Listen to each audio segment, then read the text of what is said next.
Hi, my name is Andrea Goyen, and I'm the Environmental Literacy and Sustainability Coordinator at the San Mateo County Office of Education. In this video, which is our second video in this series around trauma and environmental literacy, in this video, we're really going to explore topics and issues related to how schools can embed trauma-informed practices and social and emotional learning into programs regarding environmental literacy so that they can become more resilient. We'll also talk about what can be done in facilities and operations, and then broader community and cultural efforts at schools. So I'm going to share my screen and walk you through some of these different ideas. And one thing to note here, if you haven't had a chance yet to watch the first video, I recommend it. Just go ahead and use the link down there at the bottom of that so that you can find that video so that you have a good understanding of what trauma is all about. But I'll recap that really quick right here. So in our first video, introducing health and trauma related issues, we talked about how the environment can have a severe impact on our health in ways that can be chronically traumatic. So thinking about air pollution in an ongoing way, or water quality issues, or even exposure to toxins. All those things create health issues that are inevitably traumatic. As you go towards the right, you'll see climate change is just exacerbating this concept by making it more extreme, extreme activities, extreme disasters, and extreme things like around high heat and other kind of chronic issues that again lead to this ongoing trauma, especially when you have things like wildfires or a wildfire season where it's just coming again and again. So we talked in the first video about this idea of adverse childhood experiences, adverse community experiences, and of course now these adverse climatic experiences. So we're really looking at how all these things combined can be overwhelming for people in a way that is traumatic. And of course, this can be if you're experiencing it directly. Of course, experiencing things like pollution, wildfires, tornadoes, hurricanes, the things that we know are related to climate that are going to continue because of climate change. If you're experiencing those, it's going to be traumatic. Even just witnessing it though, and seeing these things come over again and again across our country, across the globe, when kids hear it's going to get worse, it's not going to get better, it's only going to get harder, that can make them feel helpless. It can diminish their sense of ability to do anything, and it can be really, really traumatic. So that's not to say that we shouldn't be talking about environmental issues or we shouldn't be environmentally informed, right? The idea is that you want to have now an environmental and climate ready lens that is also trauma informed so that you can really prepare your students for the future and also take action today that will empower them. And so the framework that we're going to be using for this is the trauma-informed framework that's coming out of UCSF, and it's referred to as HEARTS. And you can see here, there's a couple of different categories that we're really going to look at, and those are the circles around the edges. So the understanding trauma and stress, the cultural humility, the bubbles around the edges are the ones that we're going to apply an environmental and climate lens so that you can better understand what can we do to support students, what can we do to support staffs, and how do we build systems and leadership protocols that really have are trauma informed in a way that's taking into account environmental literacy and sustainability. So I'm going to start with just the concept of trauma and stress. So we talked in the first video about understanding the relationship between environmental issues and climate change and stress. So having that understanding and knowing that when those things come up, or when you're dealing with a population who's embedded in deep environmental justice issues, you want to recognize that when they come to work, when you're dealing with people one-on-one, when people are feeling overwhelmed by these issues, it's going to show up in their behavior. So having that lens of recognizing, okay, I see that my community is dealing with something like air pollution right now from wildfires, or I see that we just had a climatic disaster that had to do with a flood or a hurricane, and that people are upset about it. Having that kind of recognition as you interact with the public will be really critical.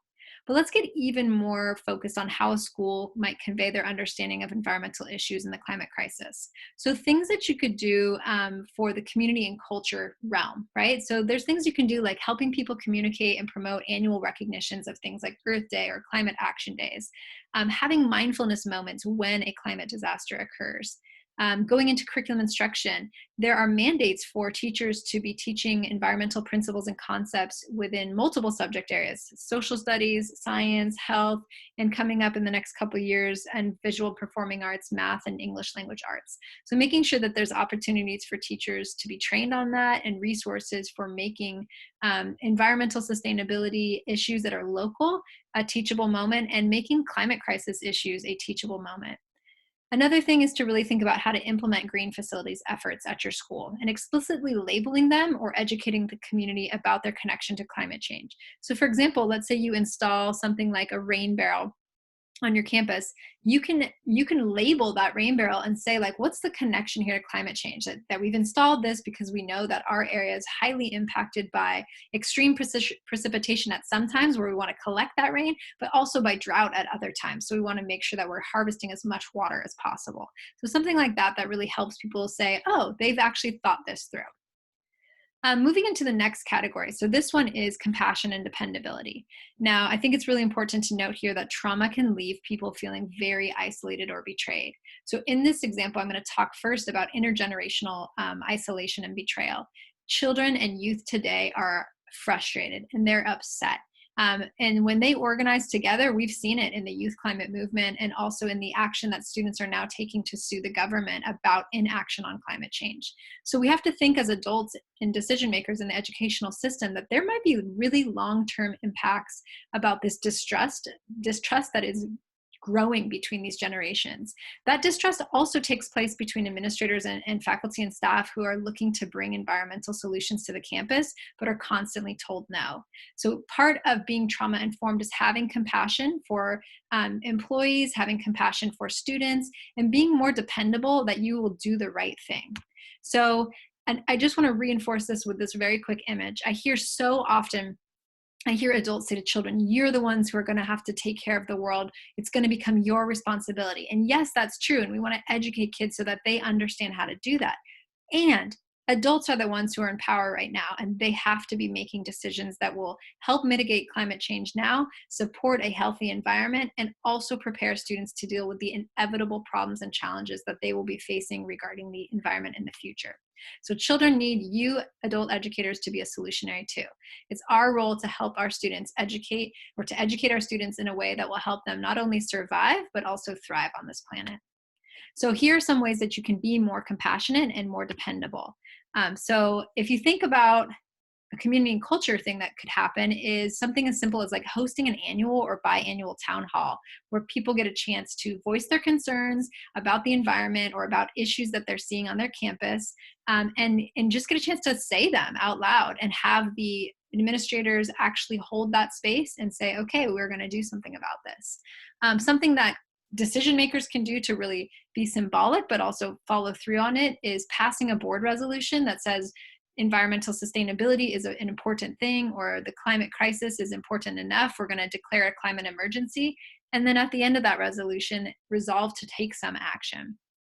Going into curriculum instruction, it's really helpful for teachers to be able to follow through on integrating the EP&Cs into their curriculum, but really importantly is making it really practical and tangible. So identifying local environmental issues and utilizing these for solutionary teaching and learning.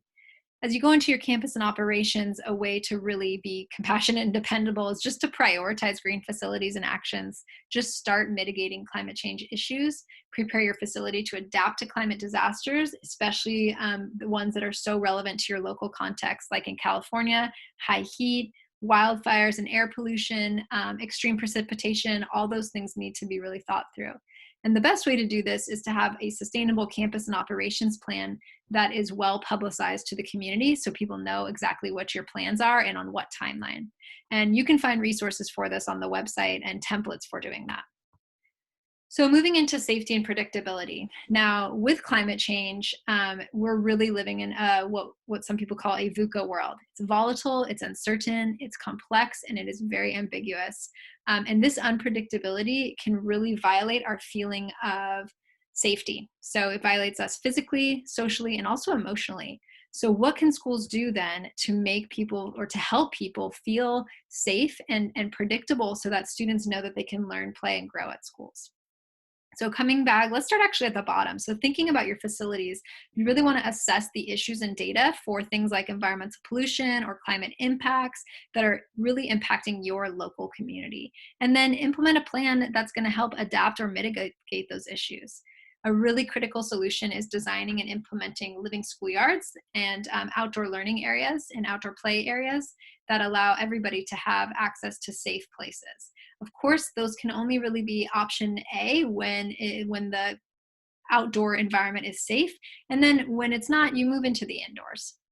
Going into curriculum and instruction, you want to allow your curriculum and instruction to be really flexible to account for these environmental and climate related teachable moments.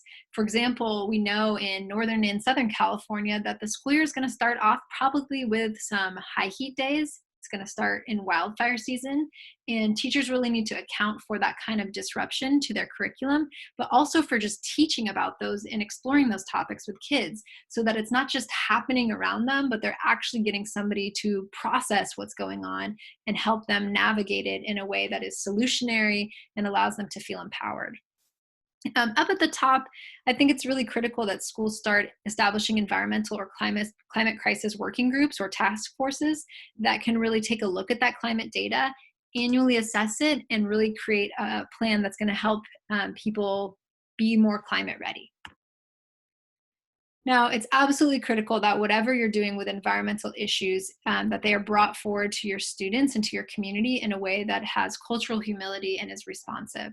So, environmental, just to really put some definitions out there, environmental injustice is this disproportionate exposure of marginalized communities to things like pollution or not having access to safe and healthy outdoor areas, or really being on the front lines of climate change. So we know we have so much evidence that shows that this environmental injustice has been systemic.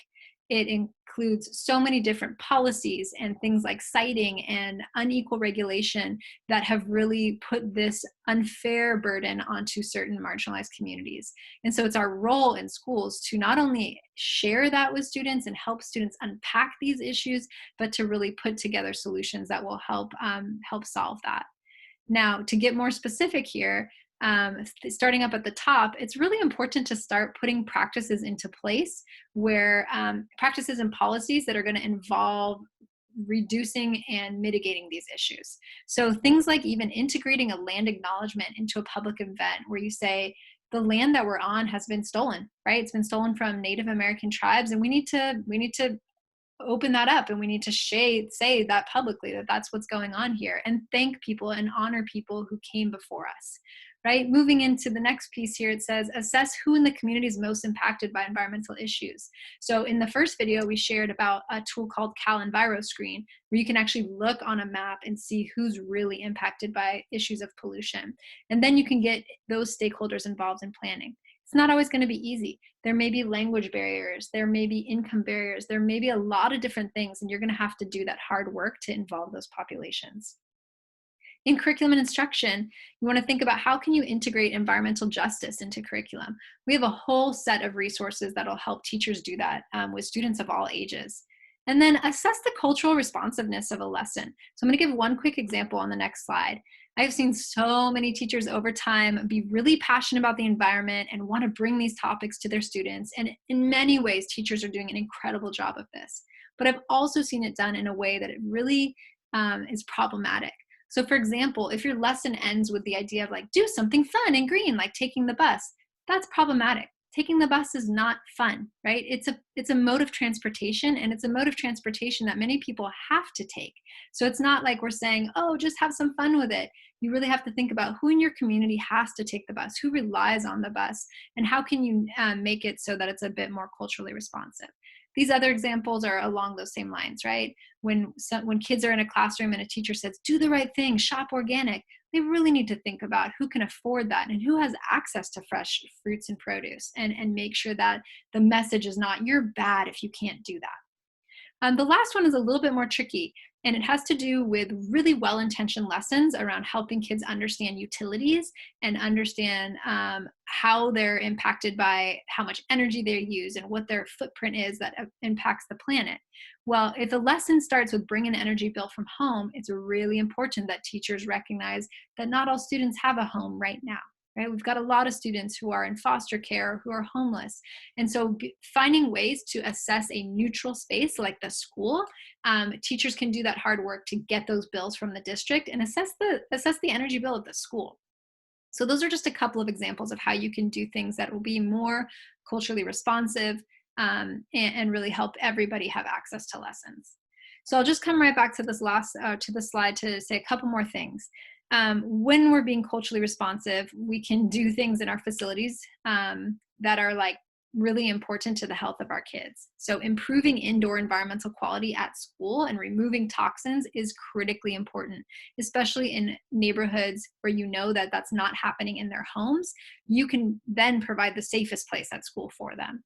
Do something like planting trees. Every kid should have access to canopy, even in the most urban areas, and shade and connection to nature. So planting those trees, being responsive to making sure that you are providing an environment that is healthy. And then lastly, just assess what's being prioritized in your facilities and for upgrades, and consider how to provide equitable access for everyone. So maybe prioritize things that you thought, well, maybe we could push that out 20 years, like maybe not. That means a whole cycle of a child's life going through a system where it might be unsafe, or they will not ever have access to play spaces. So bump those priorities up and make it better and safer now. So I want to end with the last two. I think it's just two more focus areas here. This one has to do with social and emotional learning. And I know California has done a lot to bring forward this framework of social and emotional learning and helping people really understand like how to be more self-aware, how to manage yourself better, how to have stronger relationships, how to be responsible decision maker. So this next segment of slides is really going to look at what we can do to make sure that we're helping our students do that from an environmental and climate lens. So I'm actually going to jump forward here to the part where it says curriculum and instruction. And the bottom of that says, adapt the Grow Outside social and emotional learning framework to be integrated into curriculum and instruction. So I'm going to start there and then I'll come back to this.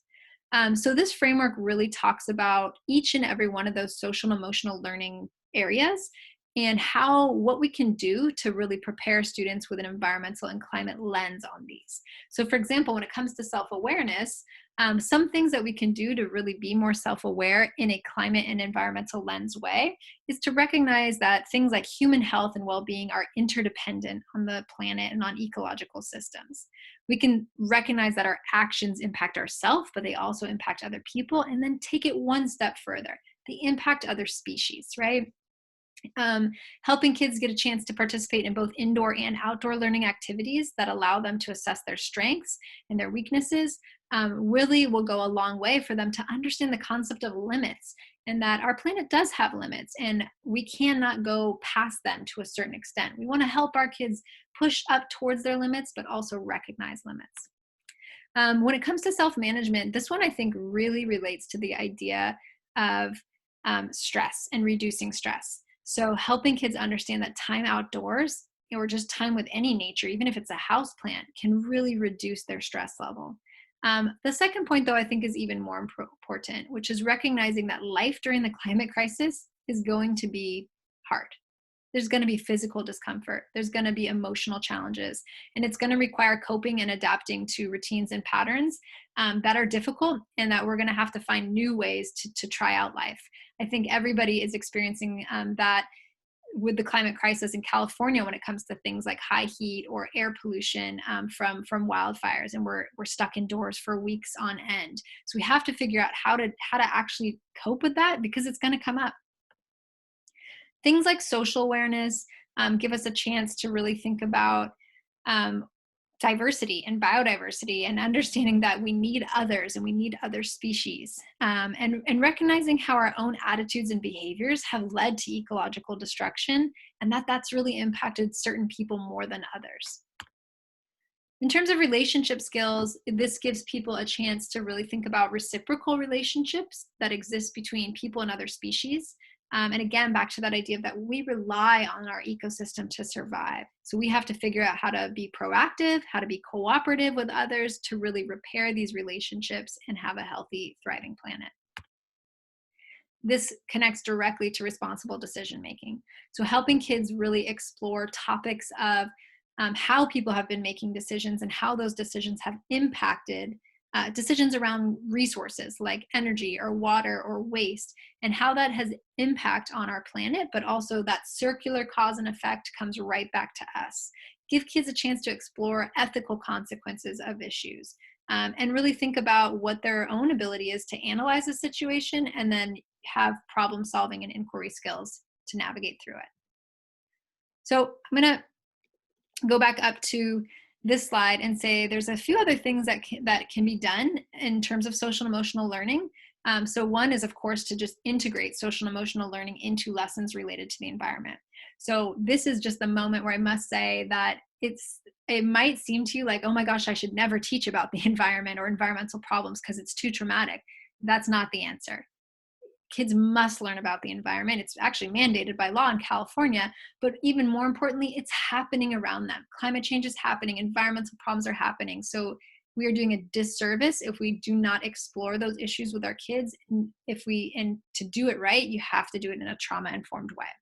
So figure out how to do that well, provide positive celebrations and awareness on things like Earth Day, support opportunities for collective social and emotional learning practices, things like restorative circles or collective emotional processing. I think I showed that slide a minute ago where I showed like how you can have restorative circles, or you can give people a chance to process their feelings about nature on things like the climate ribbon project, or doing different arts activities, or you have here kids having time and connection with nature. And in order to do that at a school, you really have to make sure that they have access to robust outdoor living schoolyards and spaces so that they can do that.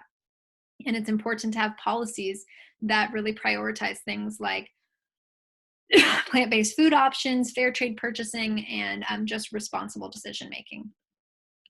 So I'm going to close this out with just taking a look at empowerment and collaboration.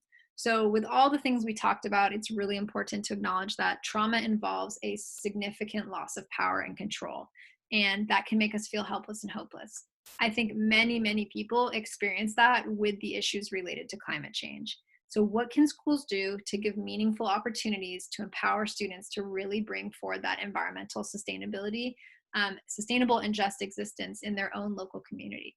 So starting at the top, I think it's important to really think from a community and culture perspective about how to give people opportunities to voice their ideas and be invited to collaborate on task forces and committees, and doing important things like when you start to implement projects and ideas that are sustainable, track the metrics, celebrate success, give people awards and recognition for the things that they're bringing forward. I know in our county, we have a awards program called the One Planet Schools Challenge. And that's really there to help really celebrate folks who are bringing solutionary ideas forward. And speaking of solutionary ideas, it's critical that kids are getting a chance at every grade level and in every subject to do project-based learning that goes from knowledge to action, where they get to have time to implement civic engagement ideas around environmental sustainability, and they get the chance to develop their sustainability and systems thinking lenses. So campuses and operations, facilities folks, district administrators, principals, they really want to think about how can they provide students and teachers an opportunity to make that change happen at their school, and what can they do to reduce the bureaucratic hurdles that oftentimes prevent people from having success in those types of projects. So that was an overview to how you can do more to make your community more resilient to environmental problems and issues, in particular climate change, and a framework for understanding what needs to be done to bring environmental literacy into your community in a way that is very healthy and safe and allows everybody to survive and thrive. If you're looking for more resources, please use the link at the bottom, and don't hesitate to follow up with us if you have any questions.